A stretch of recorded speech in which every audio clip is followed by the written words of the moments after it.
Yo, what's up? This is Scott with Level Up Tuts, and today we're going to be going over creating a subtheme for Drupal 7 with Omega.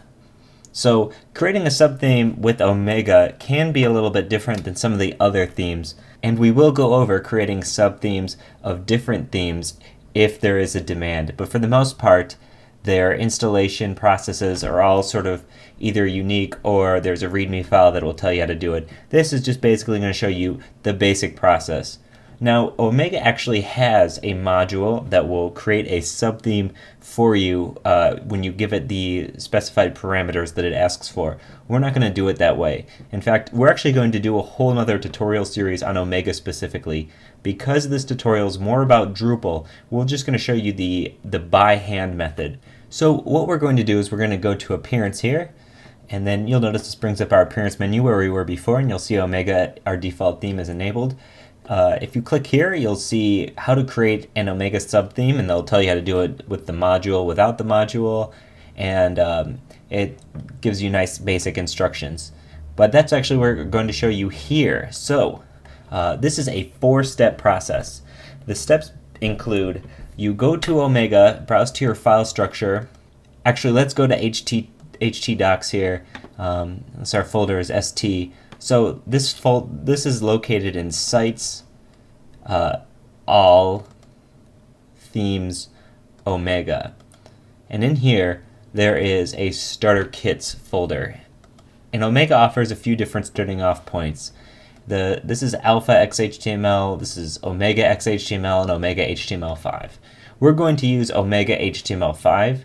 The other two, I don't think people are really intended to use Alpha. It says something about it on their install, and then the XHTML is just not HTML5. So we want the site to be current. We want it to be HTML5. So we're going to copy this Omega HTML5 folder into our themes directory so that it sits right next to Omega. So you see here, and we now have Omega and Omega HTML5. What we're going to do is we're going to rename this. We're going to rename this to what we want our theme to be named. So this is going to be my own site. Everything so far has been ST, so we're just going to call this ST again. Makes it nice and simple.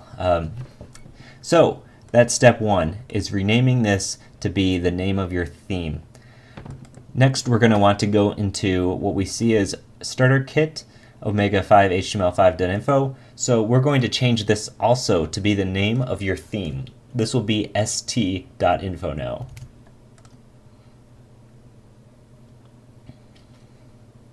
Okay, now we're going to want to go ahead and open this st.info file up. I'm going to use Sublime Edit, or Sublime Text 2, my favorite text editor. Okay, so we'll come in here. So this is basically where you're saying to Drupal, hey, I got a new theme, this is its name, this is what it does, this is where to look for files. The st.info, or your .info file in your theme, is where you specify a lot of things, where you specify regions, which we're going to get into, zones, optional style sheets, and a lot of other themes. You'll actually specify your style sheets here. Omega likes to handle that a little differently, and we're going to show you that. So what we're going to do is we're going to change the name to be ST. The description, well, we can make this what we want it to be. So theme for Scott's site. Okay, core is 7x. Okay, we don't need to change any of this. If we want to give it a screenshot in the admin, which we probably will once the theme is finished, we'll change that here. And then of course the base theme is Omega. Now, as you'll notice here, it says important, delete these 2 items from your subtheme. Not every theme is going to have these items, but Omega, if you're doing it the manual way, you have to delete these lines. So we're just going to delete, and I'll delete the other line just to let us know that there's nothing else to delete. We'll save it. Okay, well now all we have to do is 2 more things. We just have to go through our CSS files that have your theme. We'll see, I'll show you right here. In our CSS folder under ST, it says your theme -alpha -default narrow CSS. So what you need to do is, all you need to do is change this your theme to your theme's name on all of these.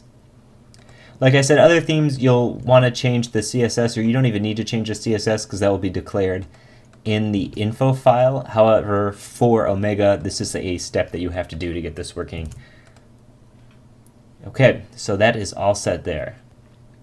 So now we're going to go back to Drupal here, and before we do anything, we'll just go ahead and clear the cache. So I'm going to open up, click on Performance. Remember, we added this in the last tutorial. Clear the cache, and then when this is done, we'll come back here and refresh this,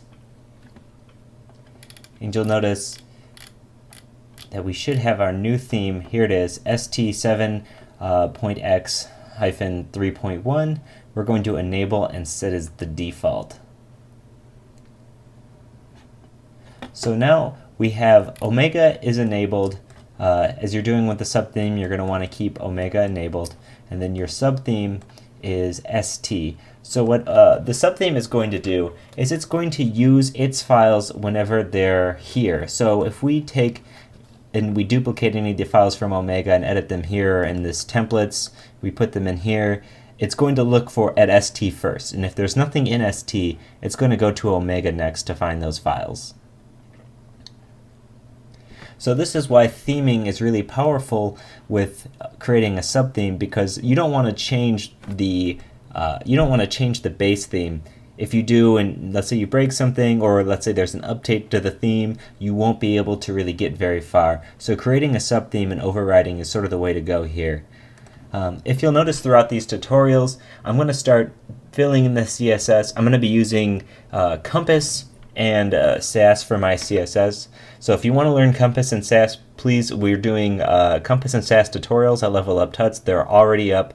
We got maybe about 16, 17 up already, so check those out. I'm not going to be going into the CSS of this. So if you do notice CSS change or style changes, I'm going to be doing that outside of the tutorials. Okay, well that's it for this tutorial. In the next lesson, we're going to go over creating your first piece of content in Drupal 7. Once again, this is Scott with Level Up Tuts. If you have any questions, please leave a comment. Hit us up at Twitter at Level Up Tuts. Let us know what you think. Thanks a lot. Thanks for watching. All right, bye.